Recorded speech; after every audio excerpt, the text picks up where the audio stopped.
January 29th, 1945, 2:47 p.m., Holzheim, Belgium.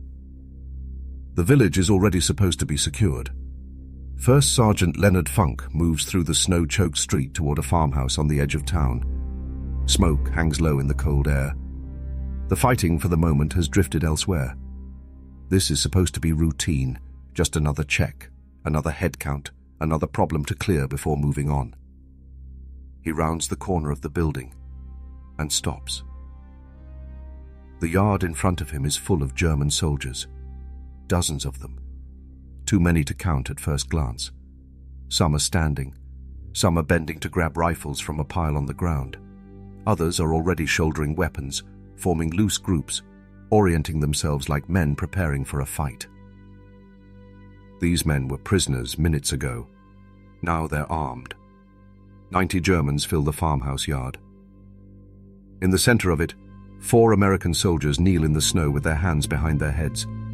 Their rifles are gone. Their helmets are tilted forward, faces down, bodies rigid.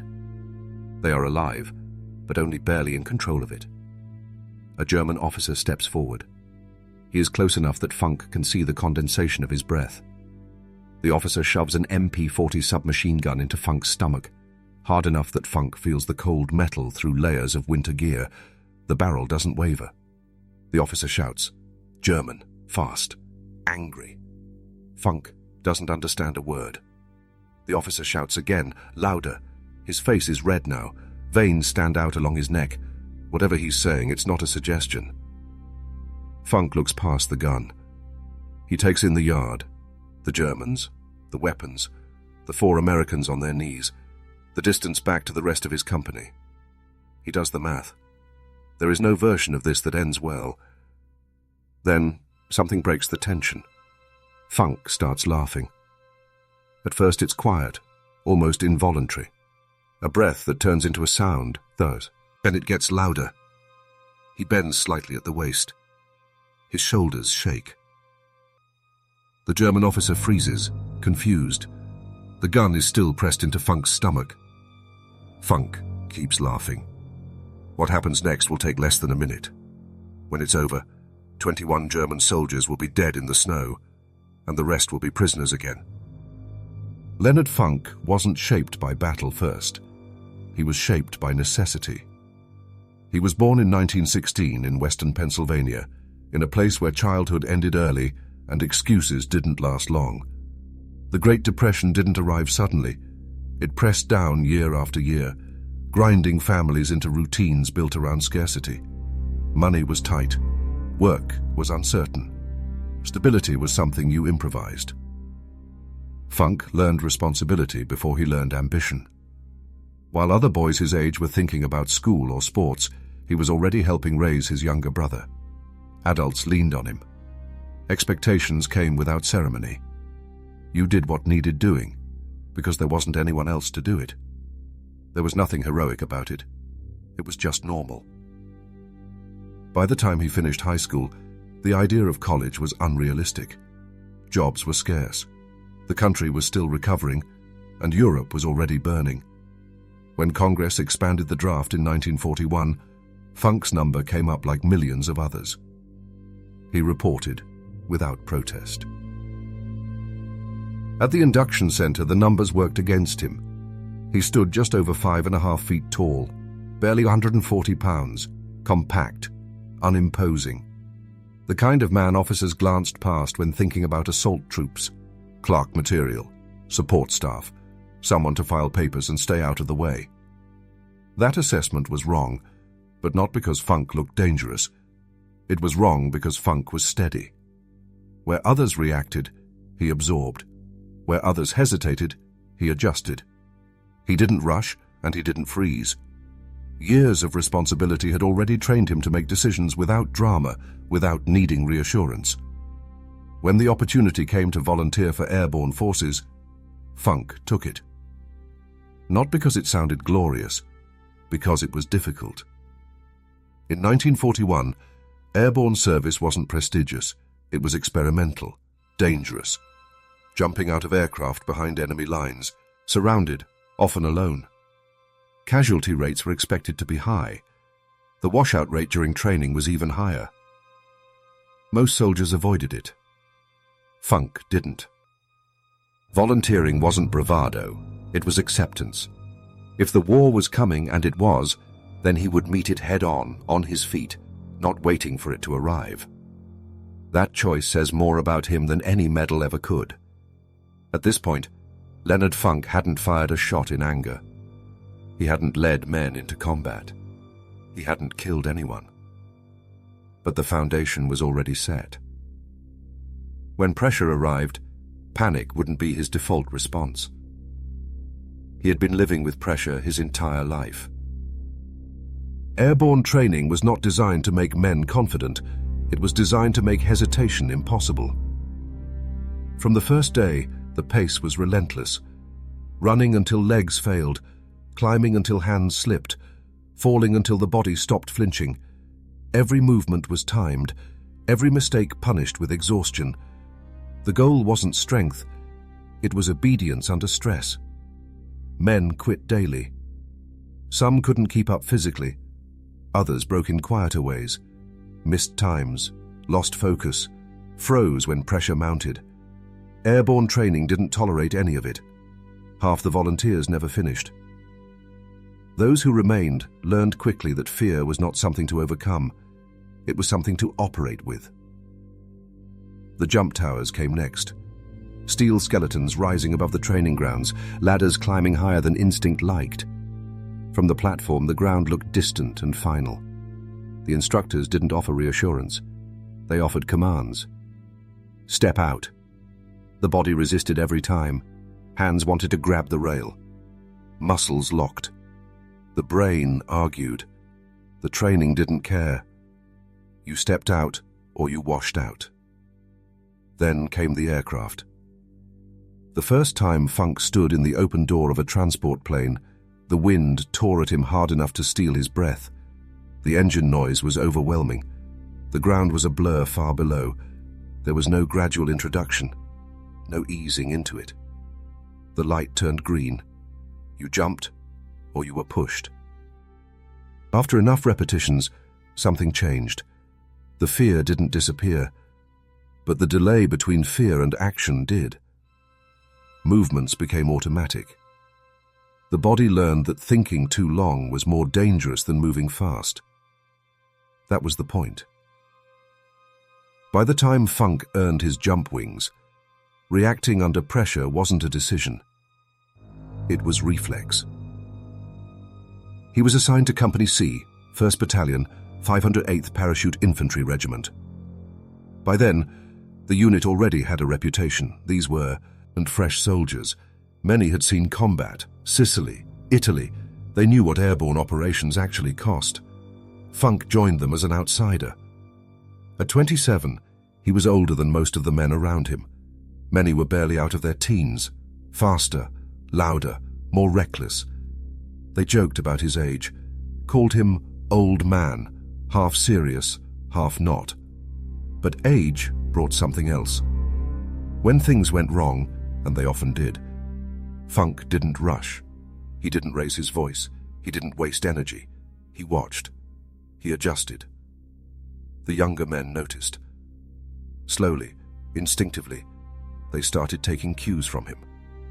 Not because he demanded it, because he didn't fall apart. By late 1943, the regiment shipped out to England.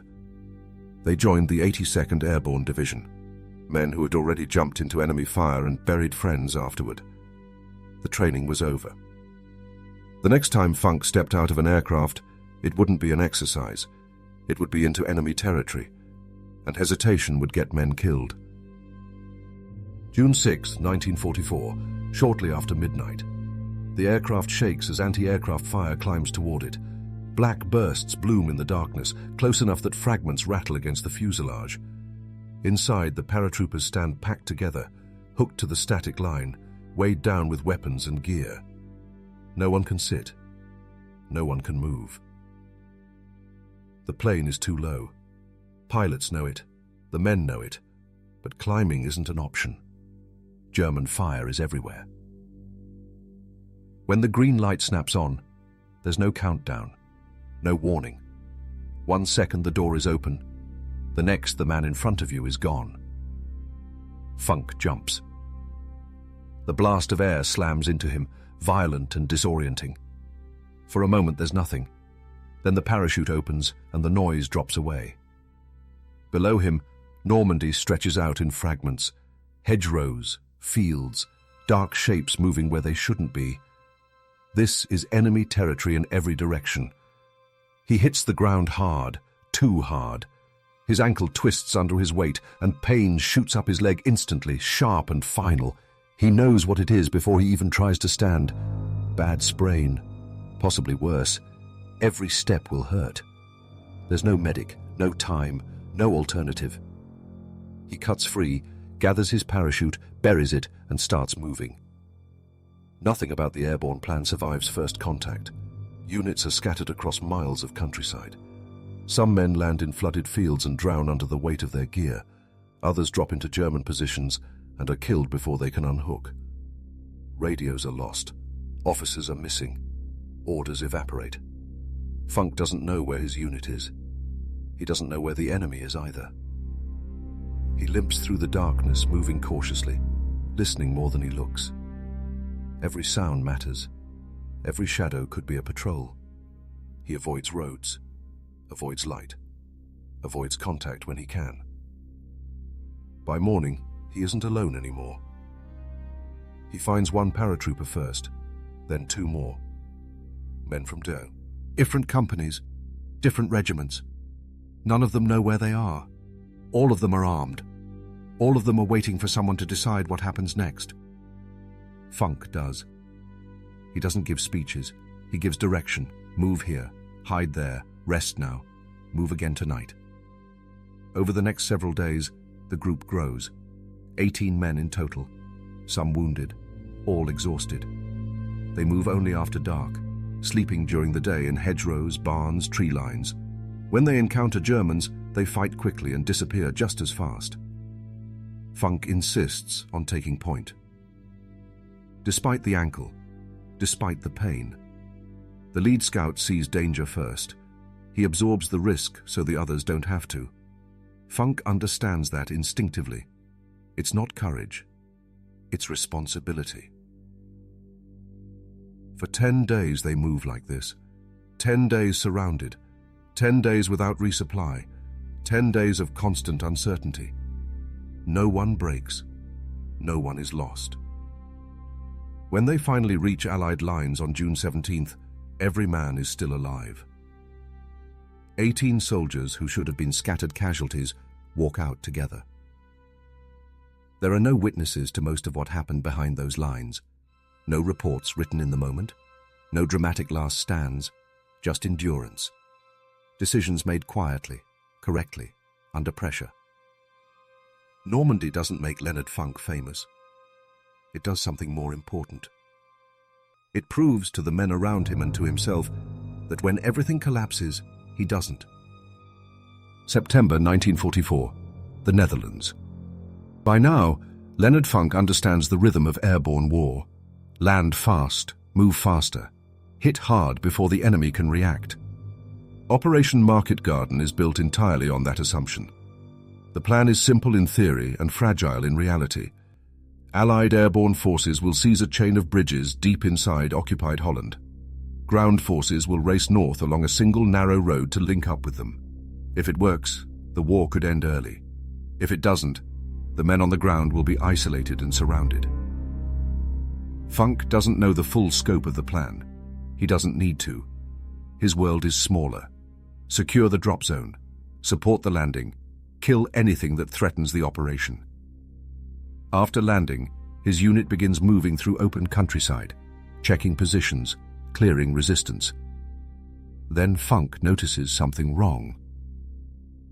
On a rise not far from their position, German anti-aircraft guns are firing. They're not shooting at aircraft overhead anymore. They're firing at the incoming gliders, slow, silent shapes drifting down with reinforcements, vehicles, artillery, medical supplies. Men packed into wooden frames with no armor, no engines, no way to evade. Each burst of flak is tearing into them. Funk studies the position through binoculars. 3 20mm guns, sandbagged, dug in, covered by infantry. A textbook defensive setup, enough firepower to destroy every glider coming in if left alone. Standard doctrine is clear. You don't attack a prepared position without superior numbers. 3-to-1 advantage at minimum. More if you can get it. Funk has 3 men. Not a platoon, not a squad. 3 paratroopers who happen to be nearby. He doesn't wait for orders. He doesn't wait for reinforcements that may never arrive. Every second those guns keep firing, men are dying in the air. Funk makes the decision and moves. They advance fast, using the terrace. Closing the distance before the Germans fully register the threat. The first shots are at close range. The security detachment falls quickly. There's no pause, no consolidation. They hit the gun pits one by one. Grenades, automatic fire, short, violent bursts. The crews are killed or driven off. The guns are disabled in quick succession. It's over, almost as suddenly as it began.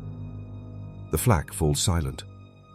Above them, the sky fills with gliders that now reach the ground intact. Jeeps roll out. Wounded men are treated. Ammunition is distributed. The operation continues. 3 Americans against roughly 20 German defenders. It shouldn't have worked. But Funk never approached it as a gamble. To him, it was an equation with only one acceptable outcome. Either the guns were silenced, or more men died for no reason. That moment in Holland isn't about survival. It's about choosing violence early, decisively, and without permission, because waiting would be worse. By the time the fighting moves on, Funk has already proven something important. When faced with a threat, he doesn't look for balance. He looks for timing. By December 1944, the war feels different. The weather alone changes everything. In the Ardennes forest, winter settles in hard and early.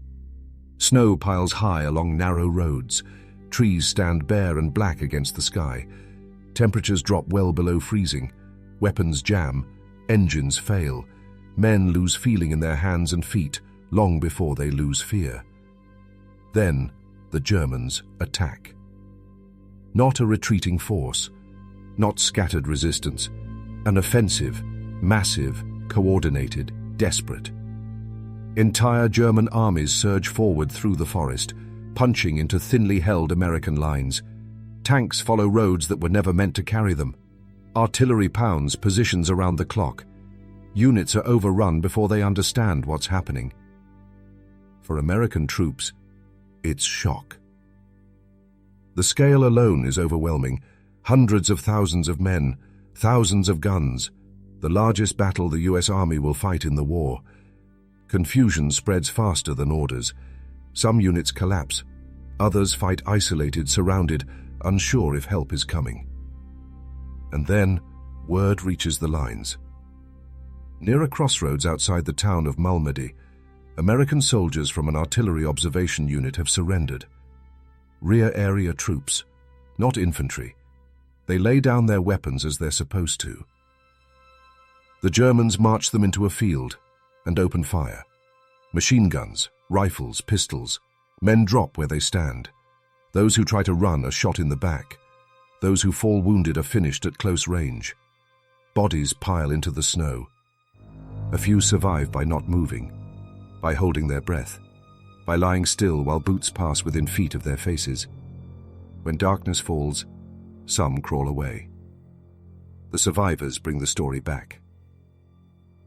84 Americans are dead. The effect is immediate and irreversible. This isn't a battlefield mistake. It isn't panic. It isn't confusion. It's execution. The news spreads fast through the American lines, carried by anger more than words. Something breaks. Whatever informal rules had existed, whatever assumptions men still held about surrender and survival, are gone. Units begin to talk openly. Some officers issue quiet instructions. Others don't need to. If you're captured by troops like that, you don't expect mercy. Leonard Funk hears about Malmedy like everyone else. There's no outward reaction, no speech, no visible change. He absorbs it the way he's absorbed everything else. But the decision is made. He will not surrender to German troops. Not because he believes he's invincible, not because he wants to die fighting. Because surrender is no longer a guarantee of living. From this point forward, that rule governs everything. Every risk calculation, every confrontation, every moment where hesitation might seem reasonable. If the choice comes down to compliance or action, Funk already knows which way he will move. The winter in the Ardennes hardens men quickly. For Leonard Funk, it doesn't create something new, it locks something in place. By late January 1945, the German offensive has been broken. The lines are moving again, but nothing feels decisive. Units are depleted. Leaders are dead or wounded. Companies that should be at full strength are operating with whatever men they can find. Company C is one of them. They receive orders to take the Belgian village of Holzheim. On paper, it's a small objective. A handful of buildings, limited resistance expected. In reality, Company C doesn't have the manpower for a clean assault. The executive officer is dead. That role falls to Leonard Funk. He looks over the roster and sees the problem immediately. Too few riflemen, too many gaps. Waiting for reinforcements would mean delay, and delay means the Germans dig in deeper. So Funk makes a decision that doesn't leave the command tent. He walks into the rear areas and starts pulling men who were never meant to be there. Clerks, supply handlers, cooks, men who have spent most of the war behind desks and trucks, not hedgerows and gunfire. "You're infantry now," he tells them. No speeches, no build-up, just orders. They're issued weapons and fall in. The march to Holzheim is brutal. 15 miles through waist-deep snow, under a driving blizzard that cuts visibility down to yards. Artillery lands nearby, blind harassment fire meant to wear men down more than kill them. Feet go numb. Shoulders ache under the weight of gear. The clerks stumble and recover again. Funk leads from the front. By the time they reach the outskirts of the village, the men are exhausted, but they're still moving. The assault is quick and close, house to house, room to room. German soldiers are flushed out, killed, or forced to surrender. The fighting is sharp, but uneven. Funk keeps it moving, never allowing it to bog down. When it's over, Holzheim is in American hands. 30 German soldiers surrender to Funk's group. Another unit operating nearby captures 50 more. 80 prisoners in total. Too many to move immediately. Too many to guard properly. Funk looks at his men. They're spent. They've marched all night. They've fought through a village they had no business taking. There's still resistance elsewhere. Scattered Germans who haven't surrendered yet. He can spare only 4 men to guard the prisoners. It's not enough. He knows that. Everyone knows that. But there's no alternative. The prisoners are herded into the yard of a farmhouse, weapons piled in the snow. The 4 guards take position, tense, alert, already pushing past exhaustion. Funk gives instructions, clear, brief. Then he turns back toward the village. There's more work to do. He leaves the prisoners behind, assuming, reasonably, that surrender still means surrender. Minutes later, he walks back toward the farmhouse to check on them. He has no idea that the situation he's about to step into shouldn't exist at all. While Leonard Funk is still clearing the far side of Holzheim, a German patrol approaches the farmhouse. They move carefully, wearing white camouflage capes that blend into the snow. In the storm and confusion, they look almost identical to American troops moving through the village. By the time the 4 guards realize the mistake, it's already over. The Germans rush them. Rifles are knocked aside. Weapons are stripped away. The Americans are forced to their knees in the snow, hands behind their heads. No shots fired. No warning given. The patrol moves immediately to the prisoners. Chains are cut, orders are shouted. German soldiers surge toward the pile of weapons and begin arming themselves. The transition is fast, practiced. Men form loose groups. A machine gun is positioned. Others spread out, covering angles toward the village. 90 German soldiers now stand in the farmhouse yard. They aren't celebrating. They're organizing. The officer in charge gives instructions: where to place the gun, where to wait, when to attack. Company C is scattered across Holzheim, spread thin, not expecting resistance from the rear. If the Germans strike now, it will be devastating. That is the situation when Leonard Funk walks around the corner of the farmhouse. He stops. The scene in front of him doesn't make sense at first. His guards are on their knees. The prisoners are armed. Too many of them. Far too many. The German officer sees him immediately. The stripes on Funk's sleeve mark him as senior. The officer steps forward and jams an MP-40 submachine gun into Funk's stomach. Hard, close, no room to react. The officer shouts, German, sharp, commanding. Funk doesn't respond. The officer shouts again, louder, face tightening with anger. The gun doesn't move. Funk looks around. The Germans, the weapons, the 4 Americans kneeling in the snow. There is no path out of this. No cover. No backup. No negotiation. Then Funk starts laughing. At first it's brief, uncontrolled. Then it builds. His shoulders shake. He bends slightly forward. The sound cuts through the tension in the yard. The officer freezes. This is not compliance. This is not fear. The officer shouts again, louder than before. Some of the nearby German soldiers glance at each other. A few start to grin, uncertain. The moment stretches, awkward and unstable. Funk keeps laughing. Still laughing, he raises one hand toward his submachine gun, slung over his shoulder, slowly, deliberately. The officer watches closely. This makes sense now. The American is surrendering his weapon. Funk's hand closes around the grip. In one motion, the laughter stops.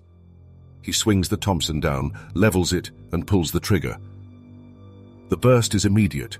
The officer is hit square in the chest and drops before his body understands what's happened. Funk pivots without pause, firing into the cluster of Germans closest to him. Men fall. Weapons drop into the snow. The Thompson runs dry. Funk reloads. 2 seconds. Magazine out, new magazine in, bolt racked. He fires again. At the same time he shouts, short, sharp commands to his men on their knees. Pick up their weapons. The guards move. They grab rifles from the snow and open fire. The yard erupts in confusion. Germans shoot back blindly. One American beside Funk is hit and goes down. Funk keeps moving, firing in controlled bursts, turning targets into gaps. There is no coordination on the German side now. Their officer is dead. The ambush has collapsed into panic. Within seconds, it's over. 21 German soldiers lie dead in the snow.